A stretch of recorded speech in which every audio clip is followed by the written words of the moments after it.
Elevate your dip game. This roasted red pepper dip, I'm told, can do it all. From sandwiches to salads, it's addictively delicious. Tami Steggell is here to show us the many ways to use this flavorful dip. It's great to see you. Good to see you. It looks beautiful. I'm surprised to learn about the versatility. It's not just like a dip your celery stick into this guy. That's correct. So I created this dressing for a roasted winter salad. Oh. And I'm like, oh my gosh, this is so good. So I started using it on a whole bunch of things. And I thought it was worthy of sharing to get us into spring after all the sweets we've had for Easter. Yes, ma'am, we need that. Yeah, we're craving now more healthy, balanced, savory fare. You said dressing, dip or dressing? It's actually a dressing, but I'm using it as a bread dip or as a spring roll dip. Okay. And it's amazing. So it's just made with some red wine vinegar, some good olive oil, and maple syrup. Oh my goodness. And then you roast red peppers, so I'll just show you really quick. Yes. You just go ahead and drizzle your red peppers with a couple tablespoons of olive oil,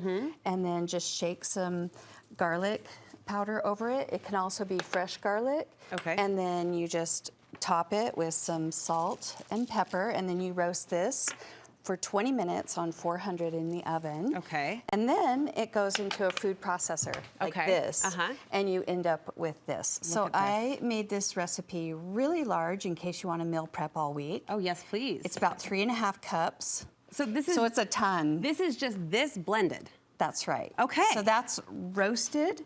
It goes into the blender with your vinegar, olive oil, and maple. Syrup. If you want, you can do some fresh oregano. Oh my goodness. Or you could do some roasted, chili peppers if you want it a little bit spicy for your bread dip. Take up the heat. And let me show you how beautiful this looks. So you've got your bread dip. Right. You can plate it. Uh-oh.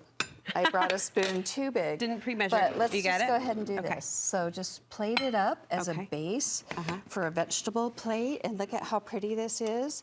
You can roast or grill some broccoli and plate that right on there. And then just give it a little sprinkle with some salt. You're kind of blowing my mind right now. What's that? And then these are fried shallots, which are little baby, kind of like a purple onion, that are just quick fried. And you have this beautiful vegetable lunch dish. This is a dish I would order at a restaurant. At a restaurant. I would pay for at a restaurant. I would enjoy it at a restaurant. But you've just made the vegetable plate not only beautiful, but really approachable for the home cook. Yeah. And we love to eat at home. And so we want it to feel like a restaurant because, you know, we're always at home and we just love good food. Well, I was just going to say, too, this speaks to the idea that good food is simple. It's good ingredients, right? Absolutely. Quality ingredients, but it's done simply. And the fact that you've plated broccoli and I know I'm going to want to lick the plate is saying something. What are some other uses for this sauce, this dressing?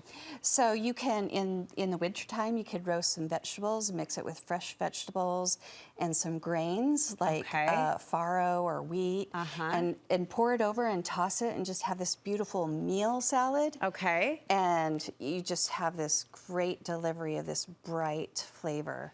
A bread dipper, we talked about that, and what's happening here? So over here, I just did some fresh spring rolls. I did some with shrimp and all different kinds of vegetables. And this would be a great, meal ahead you can take to work for lunch. Oh my goodness. And dip it in that red dip. You are elevating our palates and our menus in a really approachable way. I'll use that word again. How long can this stay in the fridge? You taled about big batching it for meal prep. So this will last you comfortably 2 weeks. Wow. Yes. Okay. So can I just take a little finger swipe? Yes.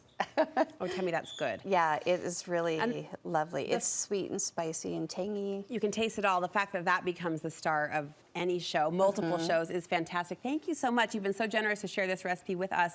Where can we get more recipes from you? You can go to bitemeindustries.com and also visit Instagram, and the recipes are posted there. It'll also be on KSL. Bite Me Industries on Instagram. We'll link you over to that and also to her website from ours, studio5.ksl.com. You'll find all of the food links there as well as the recipes you see shared on the show. We hope it's a happy and helpful go-to resource come dinner time and beyond. As Tami said, maybe sliding out of the sweets for just a minute. We were kind of inundated pre-Easter, but looking forward to all of the fresh, flavorful spring foods we'll be bringing to you over the next couple weeks here in the Studio 5 kitchen.